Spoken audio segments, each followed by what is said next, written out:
What is going on, ladies and gentlemen, boys and girls? Sadly, not that many girls watch my video. My grandma does watch my videos. Hello, Nana. I know you're watching. Hope you're having a great day. I know I just talked to you, but you're great. I love you. Anyway, but we have college football picks to go over because it is Monday, and that is the Monday tradition, is going over the college picks. This week is going to be an absolute banger of a week. We have tons of great games, 4 ranked matchups. We got our 2 featured games, biggest featured games on the year probably. We also have 2 more ranked matchups. Like I said, the Pac-12 is back in action. There are 2 Pac-12 games on the board. And yeah, I see we get into it Friday. Let's see, we got 1, 2, 3, 4, 5, 6, 7, 8, 9, 10, 11, 12, 13 games on the board.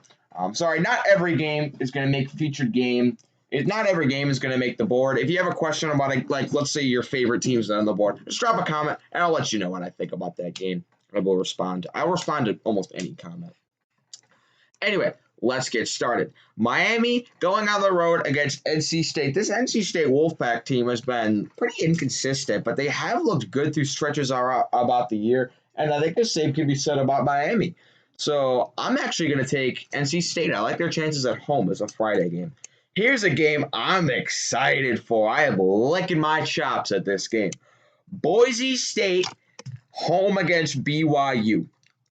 I am not a believer in BYU. I'm just not. I'm not a believer in Zach Wilson like everyone says I should be. I'm just not. If Zach Wilson comes out here and if he beats Boise State by 30, then I might have to change my opinion on that. But Boise State is they've been beaten up on bottom of the barrel teams like Navy, Utse, Western Kentucky, Troy.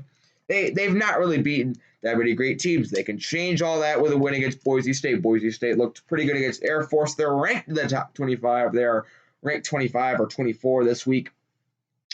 And they will be taking on BYU. I like Boise State's chances at home. It's probably the biggest game they'll play. Not necessarily in terms of like conference implications, but in terms of they'll get up for this game. I don't think a lot of people like BYU. They kind of have this arrogance about them that I don't really like. It's not necessarily that it's just I think teams are going to come in with an attitude against BYU. I think Boise State's going to come in here and win this game. Indiana hosting Michigan. Now, Indiana came out week 1 against Penn State, had something to say about that. They upset them at their house in Bloomington, and Michael Penix and Stevie Scott just ran all over Penn State. Their defense showed up really well. Come out the next week, and they get it done against Rutgers. Michigan come out, and they boat race Minnesota. I mean, that game was not close. Minnesota just showing just some mighty problems with the defensive side of the ball, and everyone's like, oh, Michigan looks really good. They beat a really good team. Well, what does Minnesota come out and do? They come out and give up 45 points to Maryland and lose in overtime. Same Maryland team that scored 3 points against Northwestern. So we're like, yeah, maybe Minnesota's not the great team. And then what does Michigan State do? They come out and they lose to my Spartans of Michigan State. By the way, Michigan State's playing Iowa this week. I'm going to take Iowa at home in that game. I think Iowa's definitely going to end up winning that game. Maybe, though. Never know. But that game did not make the board. I'm going to take Indiana. They're coming in with an attitude. They're coming off momentum. You got to think Michigan's in a terrible place mentally after losing a big in-state rivalry game. How was Michigan not up for that game? Like, I know Michigan State was looking like the worst team in the Big Ten because they got boat raced by Rutgers. But how were you not up for that game? I don't understand that. Give me Indiana. Arizona State and USC. A lot of people are really high on USC. What's that quarterback's name? It's like Kevin Sloven or something like that. I don't know. He's pretty good. But this man at Arizona State, Jalen Daniels, he is a stud. He can get it done with his legs, has a cannon for an arm with some pretty good accuracy, too. I like him a lot. This is going to be a back and forth game. This is going to be an exciting one. I'll take USC at home, though. Texas hosting West Virginia. I'm going to take Texas coming off a big emotional win, knocking Oklahoma State's playoff chances out of contention after they beat Oklahoma State. And the Big 12 is officially done. They will not be making the college football playoff just because, well, does anyone think Oklahoma State's going to win the rest of their games? I think like 6. They have like 4 of their last 6 games on the road. Their road against Kansas State. More on that in a minute. I'm going to say Texas. Cincinnati hosting Houston. I'll tell you, man, Cincinnati, they're playing like the best. I was about to say they're playing like the best team in Ohio. There is that little team called Ohio State. We'll talk about them later. But this Cincinnati team's coming in with an attitude. They crushed Memphis 49 to like 13 or something like that.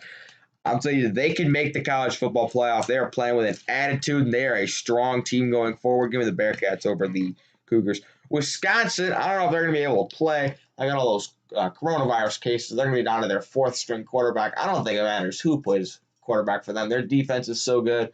Who was the team? There was some team this week. Illinois was down to their 4th-string quarterback, and he was actually playing really well against Purdue. Couldn't quite lead them back, though. I'll take Wisconsin at home. Kansas State, home against Oklahoma State. I'm taking Kansas State. Oklahoma State's not in a great place mentally, coming off a demoralizing overtime loss to Texas. Kansas State with Skylar Thompson's their quarterback. I like him a lot. He's good. I like their chances at home. Give you Kansas State. Texas A&M and South Carolina. I'm taking Texas A&M. South Carolina has not looked very. They look very inconsistent throughout this year. They got killed by LSU, and then they come out and they beat Auburn, or they beat Auburn, lost to LSU, and then Auburn comes out and kills LSU. So I don't know what's going on with those 3 teams. I think Texas A&M. Ohio State and Rutgers. I think Rutgers might have to come back down to this place called Planet Earth after they beat Michigan State, lost to Indiana, and they're fixing to get an ass kicking against Ohio State. Oregon and Stanford. I like Oregon a lot. They've got that linebacker. It's like his name's like Kenyon Thibodeau or something. They got like a really good offensive lineman and like Penny Sewell. I want the Bears to draft him. I don't think they'll be bad enough to draft him though.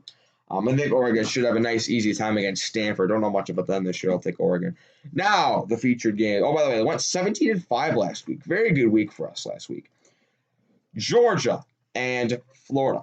It's going to be strength on strength this game. Georgia has a dominant, elite, probably best in the country defense and no offense. Stetson Bennett has been playing terribly as of late. I know Uncle Lou had a big problem with that. He's like, we got 4-star Carson Beck, 4-star DeJuan Mathis, 5-star JT Daniels, and we're using walk-on Stetson Bennett, who has not looked very great in the past few weeks. He's only dropped 14 points on Kentucky.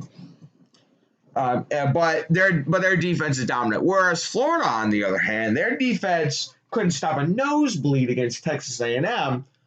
And their defense has really struggled in the last few games, but their offense is just, they're full of studs. They've got Kyle Trask, Kyle Pitts. Kadarius Toney is a monster. That guy is a new breed. Kadarius Toney, he provides so much electricity. Watch out for him in this game. So I definitely think it's going to be a strength-on-strength matchup. And this is going to be a great game. In Jacksonville, Florida, the world's largest cocktail party outdoor Saban Assistant Bowl, which is what I heard. I think Funny Man called it the Saban Assistant Bowl at one point or another. But this is just going to come down to, I think, which weaker side of the ball can do better, Georgia's offense or Florida's defense. Georgia reminds me a lot of the Bears. They have no offense. Also, the Bears love to draft players from Georgia, but that's just another relevant thing. I think Georgia, they're not looking great right now, and I think Florida's going to come in and win this game. But this is Florida's last straw. It is their last straw. I've picked Florida the last 3 years against Georgia, and they've lost every year. You better not make me look like a fool this year, Florida. I swear I will never pick you again if you come out and you make me look like a fool this game. I'm taking Florida. I'm taking Florida. I think their offense is going to be able to score points. I just don't trust Georgia's offense to keep up.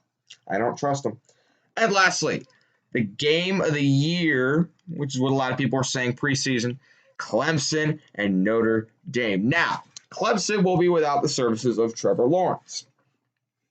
They will be without the services of Trevor Lawrence. Give me a second. So their backup quarterback, here's how you pronounce his name. JT made a video. I'm watching his video. This is how you pronounce his name.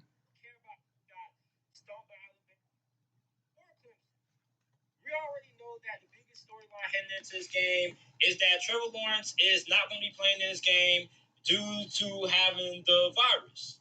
And DJ Ugalele, I needed that.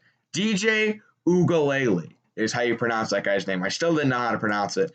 That's it, DJ Ugalele. Now, a lot of people are going to come out with a lot of concern because Clemson came out and looked terrible against Boston College. They were getting boat raced at halftime. What was it, like 28-10 at one point? Part of that is Travis Etienne he didn't fumble on the goal line. He just like dropped the ball. Like he never caught the ball on like a handoff. And then Boston College ran it back 99 yards the other way. And that kind of just gave him a bunch of momentum. Boston College was playing high off of that. But if you think DJ Ugalele was part of why they were playing badly, you're mistaken. He was phenomenal. He threw for 350 yards. He was terrific. And he is next in line at the Clemson quarterback train. He was supposed to be the big deal next year. He's getting his time to shine a little bit early. And he's actually going to be traveling to South Bend. I actually should switch. These actually should be switched. So Notre Dame is going to be at home this game. Now, for Notre Dame, this is their game. I heard my friend has been saying, all Notre Dame needs to do is beat Clemson once, and they're in the playoff. And I can agree to that to some extent. I think if Notre Dame beats Clemson, they will probably be the number one team in the country, maybe number two, depending on how highly you think of Alabama. And then that would put them in a position to, if they were to lose to Clemson in, say, an ACC championship game, they wouldn't drop but past 4.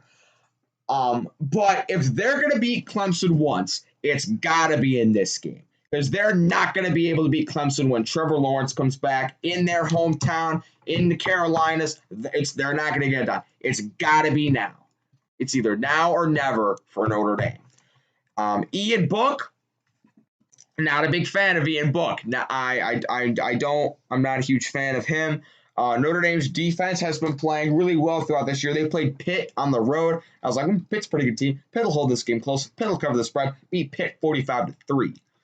So, but they've also had their fair share of struggle wins.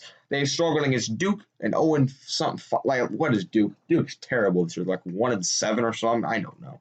They struggled against Duke. They struggled against Louisville, only beating them by 5. They've had their fair share of games where they have not looked great. So don't say, Clemson struggled against Boston College. That's why Notre Dame's going to boat race them. Look at Notre Dame. They've done the same thing. And we know Notre Dame's track record in big games. They've failed to get it done. Lost to Georgia 2 years in a row. The last top 10 team they beat was like Stanford a few years ago, and Stanford finished unranked. They failed. They haven't won a New Year's Six Bowl since 1991. I hate to turn the knife for Notre Dame fans, but they failed to get it done in big games time and time again. And this is why I am taking Clemson. I don't trust Notre Dame. I just don't. DJ Ugalele is, I think, way better than a lot of people are saying he is. I am not a big believer in Notre Dame. I think they pull this every year. It's like Groundhog Day. Notre Dame comes with a lot of hype. Get ranked to the top 5. Get killed by a top 10 team. Whatever. 41-8 to Miami. Anyone remember that? Yeah, I don't think they're going to be able to get it done against Clemson. I think Dabo Swinney is going to far out coach Brian Kelly. But I do think Clemson is going to end up winning this game. I will be doing a full game stream for both of these games. Both these games are going to be, in case you didn't know the implication of this game, the winner of this Florida-Georgia game, they both have one loss to an SEC West team. Florida lost to Texas A&M. Georgia lost to Bama. Whoever wins this game is going to win the division and face Bama in the SEC championship game. Like Florida, because neither one of these teams play anyone good the rest of the year. I know Florida, who do they play to end the year? Like, I know they play like Tennessee or whatever. Like, neither one of these teams play any good teams to end the year. So whoever wins this game, they're going to end up winning the division. And whoever wins this game I think has more college football playoff implications. If Notre Dame wins this game, lock them up. They're in the college football playoff unless they were to lose to like a North Carolina, or I don't know if they play Miami or not. whoever wins this game between Clemson and Notre Dame, lock them up. They're in the college football playoff because they're going to end up finishing the year undefeated and as the number one team in the country. And even if they were to lose to the other, even if one of these teams were to lose in the ACC championship game, they will have had a good enough resume built up already to where they would end up being in the college football playoff. So those are the implications for this game. I know everyone's excited. I am too. I hope you guys had a great time watching this video. And I'll see you, tomorrow. Tomorrow's NFL picks. So I'll see you tomorrow. And if you are 18 plus, go vote. Your voice matters. If you do not vote, you do not have any voice to complain about anything in the government because you were part of the problem by not voting. So go out and vote. I can't. I'm 17. A little disappointed. I wanted to vote. But if you can vote, go do it. Your voice is going to be heard. It's going to be heard. So